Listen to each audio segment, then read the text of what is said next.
नमस्कार साथियों, कैसे हो आप? भाई अधिगम अक्षमता अधिगम संबंधित अपन रोग पढ़ चुके हैं।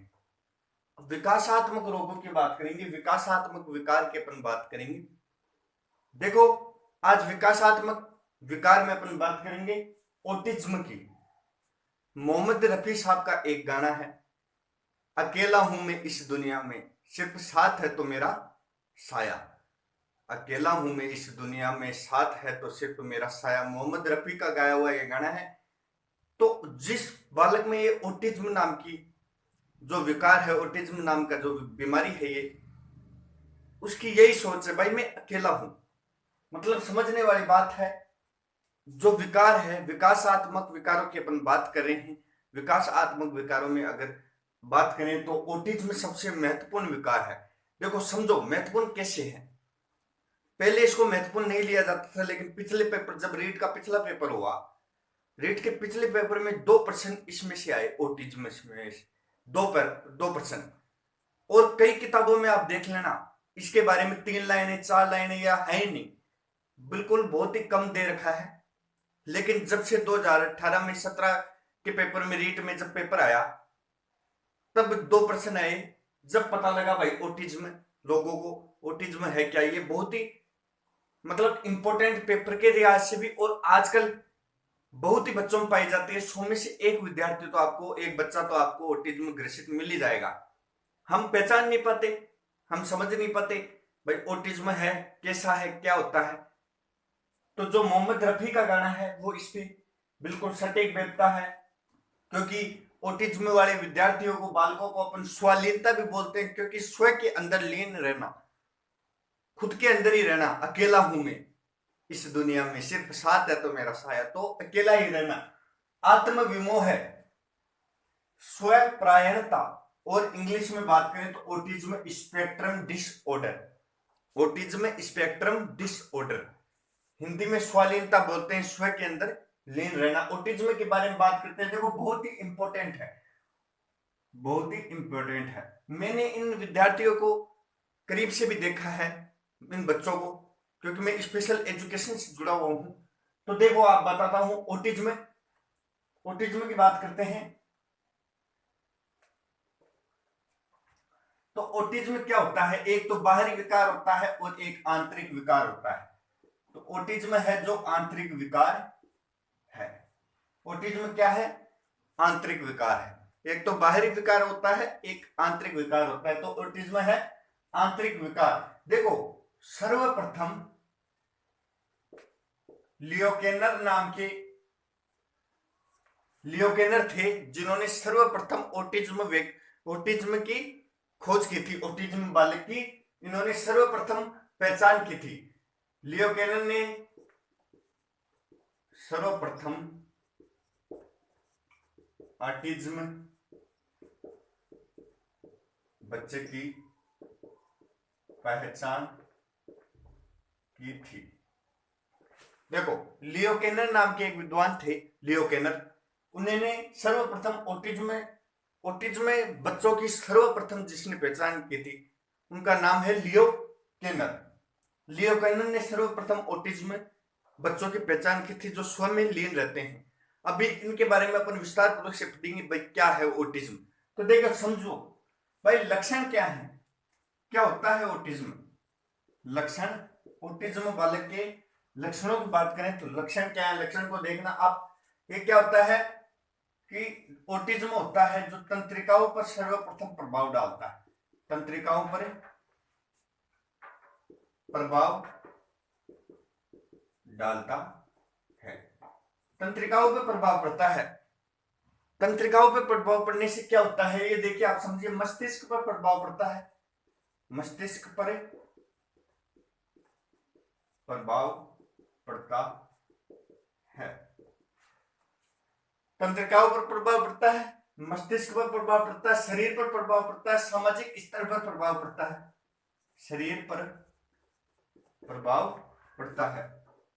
सामाजिक ले तो सामाजिक परिप्रेक्ष्य पर प्रभाव पड़ता है, सामाजिक जीवन पे प्रभाव पड़ता है, सामाजिक जीवन पे, सामाजिक स्तर पे प्रभाव पड़ता है, सामाजिक विकास पे प्रभाव पड़ता है, और व्यवहार पर भी प्रभाव पड़ता है। व्यवहार पर प्रभाव पड़ता है, व्यवहार पर प्रभाव पड़ता है। देखो, जिस बालक में ओटिज्म रहेगा, ओटिज्म नाम की जो बीमारी रहेगी, वो किसी से नहीं बोलता है, खुद के अंदर स्वयं के अंदर लीन रहता है, किसी से नहीं बोलता, उसे हंसी मजाक पसंद नहीं है, उसे खेलना पसंद नहीं है, अगर खेलता भी है तो स्वयं के साथ खेलता है, दूसरों के साथ खेलना पसंद नहीं है, दूसरे अपने उम्र के बच्चों के साथ उसे खेलना पसंद नहीं है, खेलता भी है तो वो स्वयं खेलता है, और खेलता भी है तो केवल विशेष गेम, समझिए आप, जैसे कि किसी बच्चे को पसंद है जैसे कि किसी बॉल के साथ खेलना, तो वो उस बॉल के साथ ही खेलेगा, पसंद है क्रिकेट की खेलना तो वो क्रिकेट ही खेलेगा, एक स्पेशल गेम होता है इनका, उसी को ये खेलते हैं। और ये ज्यादा बात करने में ऐसे हिचकिचाते हैं, और बात भी अगर किसी से करते हैं तो जैसे मैं आपसे बात कर रहा हूं तो ऐसे बात करूंगा, और सुनाइए, तो नीचे इनकी नजर व्यक्ति के सामने नहीं होती है, और हकलाते भी हैं, ये बोलते हुए हकलाते भी हैं, थोड़ा हकलाना ओटिज्म नहीं है लेकिन ओटिज्म के लक्षण हो सकते हैं, बोलते हुए हकराते हैं, घबराते हैं, अगर आपने कुछ बात कह दी जिसमें हंसी आएगी तो हंसते भी नहीं है ये, तो ऐसे संबंधित विकार इन्हें पहचानना जरूरी है। ऐसे बालक जो स्वयं के अंदर ही छिपे रहते हैं, अपने आप में ही रहते हैं, वो ओटिज्म है। आप स्क्रीनशॉट लीजिए, आगे चलते हैं। बच्चों की पहचान कैसे करें, ओटिज्म वाले विद्यार्थी बच्चों की पहचान कैसे करें, तो पहचान की बात है तो मुख्यतः 3 चीजों को प्रभावित करती है ओटिज्म।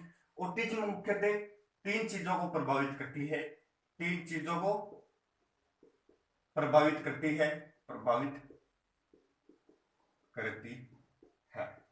तो संप्रेषण, सर्वप्रथम संप्रेषण को प्रभावित करेगी, संप्रेषण को प्रभावित करेगी, यानी विद्यार्थी अंतःक्रिया नहीं कर पाता है, समझिए बात को, जैसा कि मैंने पहले कहा आपको, विद्यार्थी अंतःक्रिया नहीं कर पाता है, खुद में ही वो विलीन रहता है, कम बोलता है, विद्यार्थी कम बोलता है, कोई भी बच्चा हो वो कम बोलता है जिसे ओटिज्म है, प्रतिक्रिया नहीं देता, प्रतिक्रिया नहीं देता, और हकलाता है बोलते समय हकलाता है, अनावश्यक शब्द बोलेगा, अनावश्यक शब्द बोलेगा, अगर बोलेगा भी तो अनावश्यक शब्द बोलेगा जिनका कोई अर्थ ही नहीं है, ऐसे शब्द बोलेगा जिनका कोई मतलब ही नहीं निकलता, अनावश्यक शब्द बोलेगा।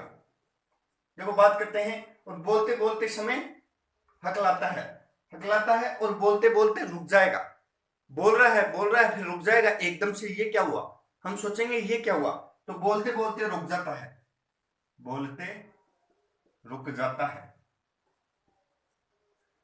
राइटिंग थोड़ी स्पष्ट नहीं है तो आप इस क्वालिटी बढ़ा के स्क्रीनशॉट ले लें, फिर लिख लें, साथ के साथ मैं बोलता भी जा रहा हूं उसको भी समझे।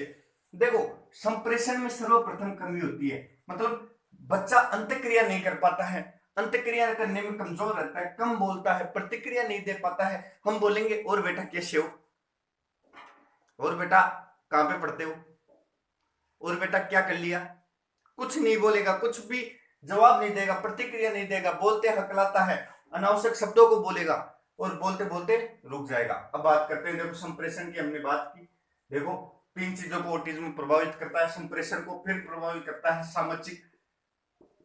सामाजिक विकास को प्रभावित करता है, एकांकी रहेगा विद्यार्थी, एकांकी रहेगा, दोस्त नहीं बनाएगा, दोस्त नहीं बनाएगा, एकांकी रहेगा, खेलता नहीं है, खेलेगा तो स्वयं खेलेगा, किसी के साथ नहीं खेलेगा।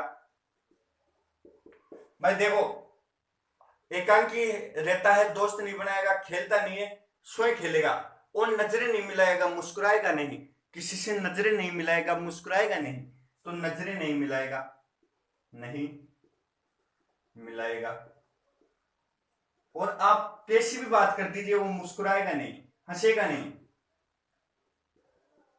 देखो, अब बात करते हैं व्यवहार, जैसे आपने किसी वस्तु को उन्हें दिया, जैसे आपने दिया, लो बेटा ये सेव है इसे खा लीजिए, तो वो पहले तो प्रतिक्रिया नहीं करेगा, ये बॉल है इसे खेल लीजिए, फिर उस बॉल को वो सूंघेगा, सूंघेगा, उसको सूंघ कर देखेगा, फिर उसको चाटने लग जाएगा, ऐसे व्यवहार करेगा। तो व्यवहार की बात करें तो व्यवहार अलग रहता है उनका, सूंघने लग जाएगा,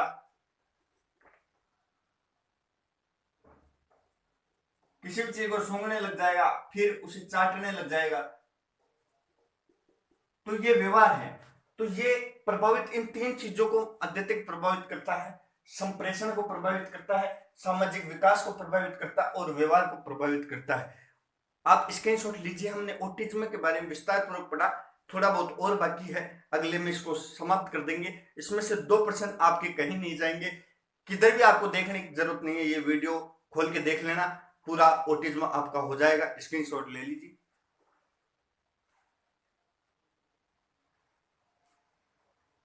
हमारे चैनल को सब्सक्राइब कीजिए। जब तक के लिए जय हिंद, जय भारत।